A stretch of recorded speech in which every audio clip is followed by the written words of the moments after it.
सभी साथियों को जय हिंद। हम लोग आयोग के बारे में पढ़ रहे थे। पीछे हमने निर्वाचन आयोग, वित्त आयोग, नीति आयोग पढ़ चुके हैं।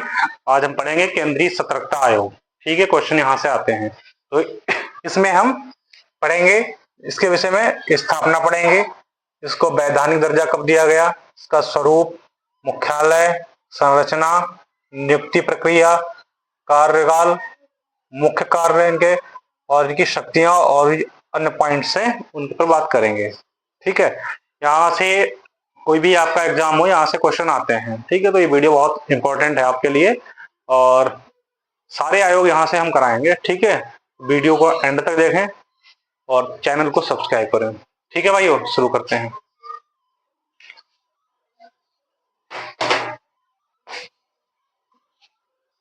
देखिए, पहले हम पढ़ते हैं स्थापना।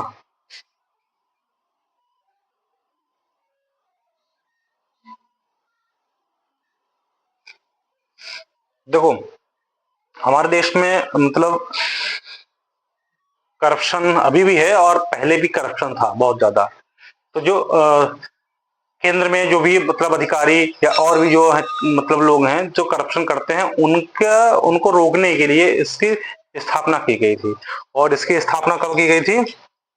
11 फरवरी 1964 में इसकी स्थापना की गई थी। अब यहीं से क्वेश्चन पूछ लेगा आपसे, स्थापना वर्ष या स्थापना की डेट सहित वर्ष पूछ लेगा। ठीक है, और किसकी सिफारिश पे की गई थी?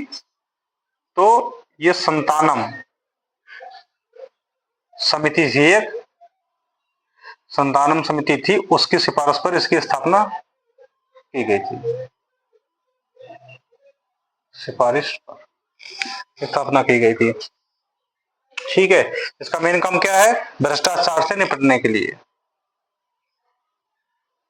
भ्रष्टाचार से निपटने के लिए ये काम करती है। ठीक है भाई, तो इसकी स्थापना 11 फरवरी 1964 को ही थी और संतानम समिति के सिफारिश पर हुई थी और उसका मुख्य काम है जो भ्रष्टाचार जो भी है उससे निपटने के लिए। ठीक है, इसको जो वैधानिक दर्जा है,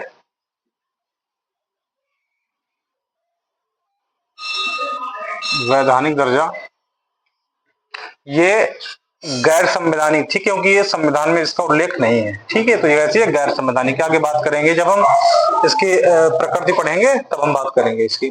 ठीक है, स्वरूप पढ़ेंगे तो बात करेंगे। वैधानिक दर्जा देखिए, इसको मिला है हमें 2003 में। 2003 में ये कि ये एक्ट बना था,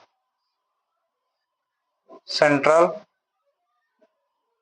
विजिलेंस कमीशन एक्ट 2003 ये बना था। तो इससे इसको वैधानिक दर्जा मिला। तो क्वेश्चन आ सकता है, स्थापना पूछेगा तो ये डेट और वैधानिक दर्जा पूछेगा तो 2003 की बात करेंगे। ठीक है, इसका स्वरूप कैसा है? क्योंकि अब देखिए ये वैधानिक दर्जा इसको मिल चुका है तो ये वैधानिक है, वैधानिक है, लेकिन संवैधानिक नहीं है, गैर संवैधानिक। ये गैर संवैधानिक, गैर संवैधानिक, ये इसका स्वरूप हो गया। मुख्यालय,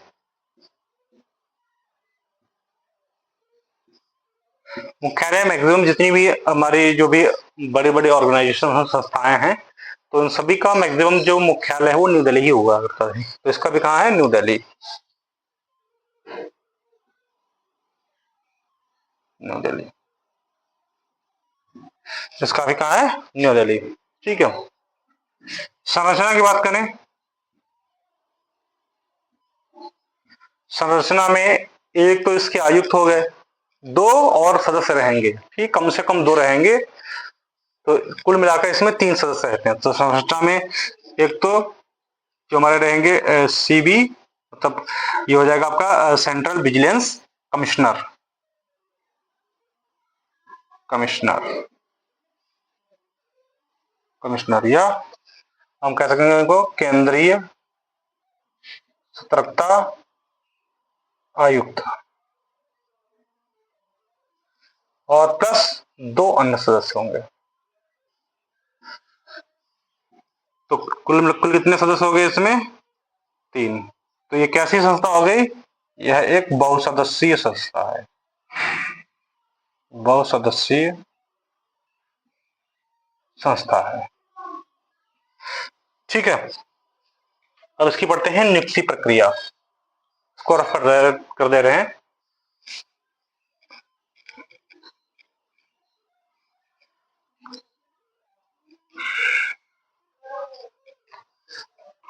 देखिए, नियुक्ति प्रक्रिया जो है,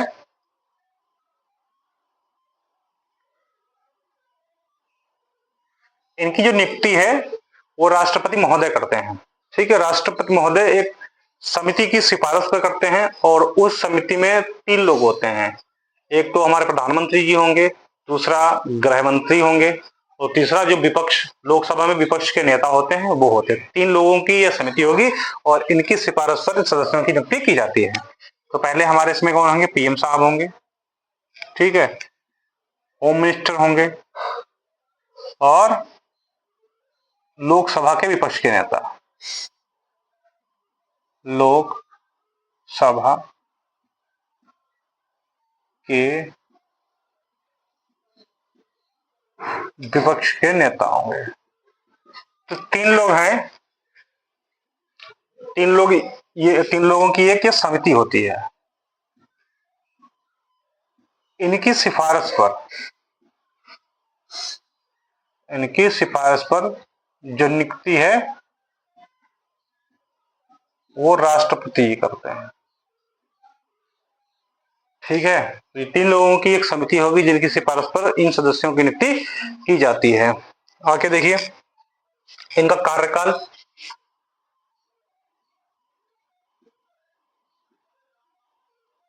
कार्यकाल का है 4 वर्ष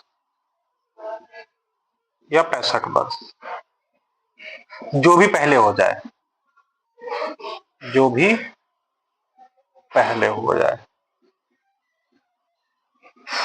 जैसे 62 साल की एज में कोई आयुक्त बना, ठीक है, तो अब एज उसमें कंडीशन क्या, 65 वर्ष तक, तो केवल वो अपनी 3 साल तक ही सेवा दे सकता है और वो रिटायर हो जाएगा। या कोई जैसे 58 साल की एज में बन गया तो वो 62 साल पे बन जाएगा, और इनकी पुनः नियुक्ति नहीं हो सकती है। ठीक है, इनकी पुनः नियुक्ति नहीं हो सकती, ये भी ध्यान रखना। इनकी नियुक्ति जो है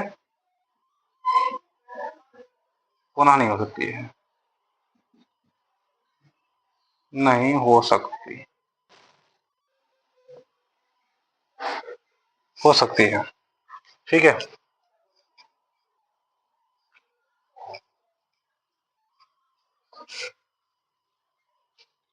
आगे इनको पद से हटाया जाना।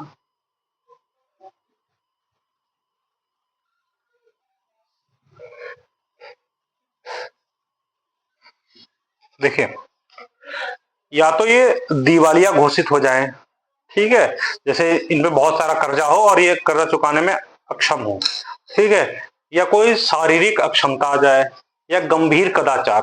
ठीक, कदाचार का मतलब होता है जैसे ये अपने जिस पद पर हैं और पद के हिसाब से काम ना करें, ठीक है, कोई मतलब खुद ही रिश्वत ले लें, या कोई गलत काम करें जो कि इनके पद के हिसाब से ना हो। ठीक है, तो इन सब में इनको राष्ट्रपति हटा सकता है, लेकिन जो कदाचार की स्थिति आएगा उसमें सुप्रीम कोर्ट से पहले जांच कराएगा, उसके बाद हटा सकता है। ठीक है, लिखते हैं इस बात को। सबसे पहले क्या है, दिवालिया घोषित हो जाएगा, ये दिवालिया घोषित हो जाए, घोषित होना। दूसरा पॉइंट रहेगा इसमें गंभीर कदाचार, गंभीर कदाचार, इसमें पहले सुप्रीम कोर्ट की जांच कराएगा,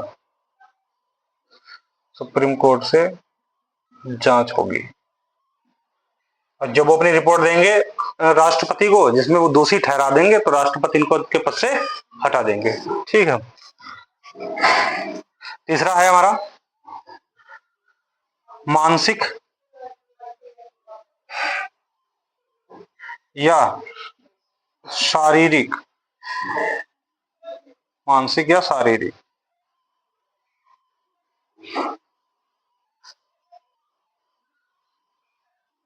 शारीरिक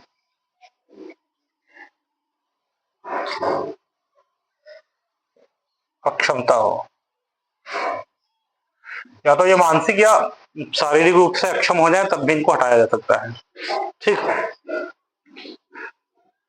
या कोई ये दंडनीय अपराध से दंडित हुए हो, दंडित हुए हो, दंडनीय अपराध से दंडित हो गए तब भी हटा दिए जाएंगे। तो ये 4 कंडीशन है इनको पद के पद से हटाए जाने की। ठीक है, कौन हटा सकता है? राष्ट्रपति हटा सकता है। गंभीर कदाचार के मामले में पहले सुप्रीम कोर्ट से जांच कराएंगे, उसके बाद हटाएंगे। ठीक, इनके मुख्य कार्य क्या क्या है?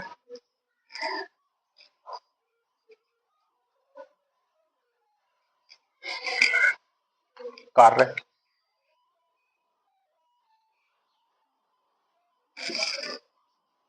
देखिए, पहला कार्य तो ये है, जो केंद्र के सरकारी कर्मचारी हैं उनको उनका भ्रष्टाचार कम करना है, भ्रष्टाचार खत्म करना। ठीक है, तो पहला काम क्या हो जाएगा? यही हो जाएगा। जो केंद्रीय सरकार के कर्मचारी, केंद्रीय सरकार के कर्मचारी जो हैं, संघीय के कर्मचारी हैं, उनके भ्रष्टाचार की रोकथाम, कर्मचारी के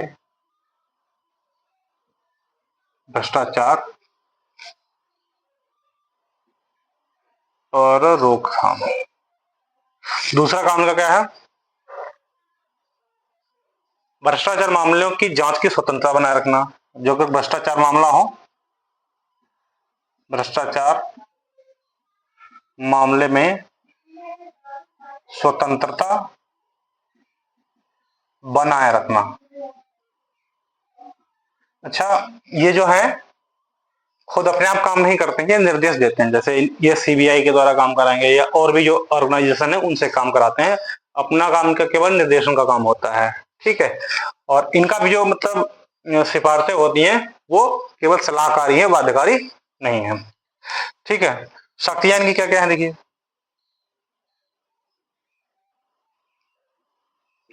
देखिए, बहुत ज्यादा कार्य आपको ये डिस्क्रिप्टिव एग्जाम में ज्यादा जरूरी होता है। आपको एमसीक्यूज में आएंगे तो जहां तक इसमें बहुत ज्यादा डेट वगैरह हो गई या नियुक्ति हो गया या पद से हटाया जाना होगा, ये मतलब एग्जाम में आपके पूछे जाते हैं। ठीक, शक्तियां इनकी क्या क्या है? देखिए, शक्तियां हैं, एक तो ये खुद जांच नहीं करते हैं, केवल ये निगरानी का काम करते हैं। ठीक है,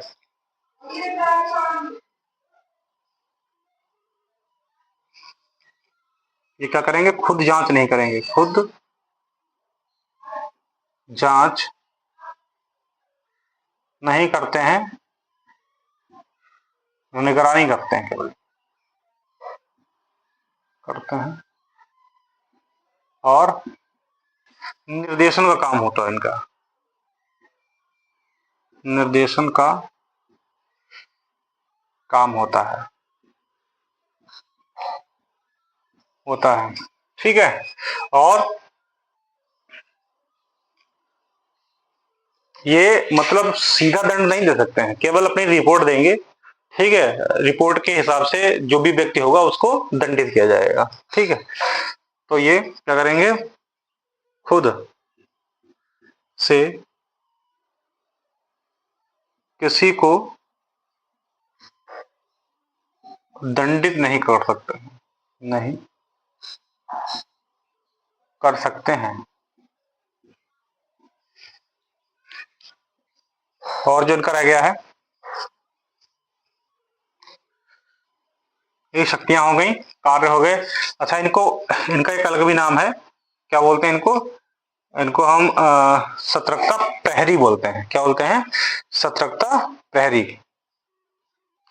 इनका एक अन्य नाम भी है,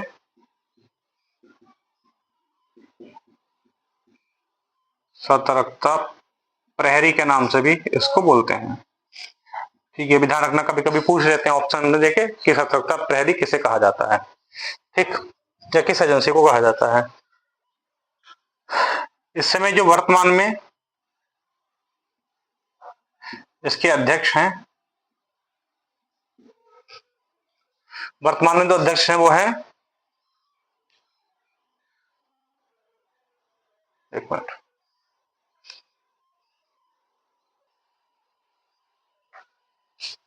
हाँ, वर्तमान में जिनके अध्यक्ष हैं वो है प्रवीण कुमार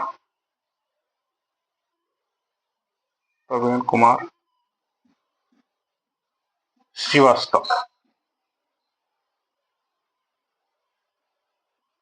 श्रीवास्तव इनके अध्यक्ष हैं। इनसे रिलेटेड जो एमसीक्यूज है, क्विज है, वो भी डिस्क्रिप्शन लिंक में दी जाएगी, आप लोग करना उसको। ठीक है भाई, तो कोई डाउट हो तो कमेंट जरूर करिए और चैनल को सब्सक्राइब जरूर करिए। ठीक है, वीडियो अच्छा लगे तो शेयर जरूर करें। थैंक यू भाई।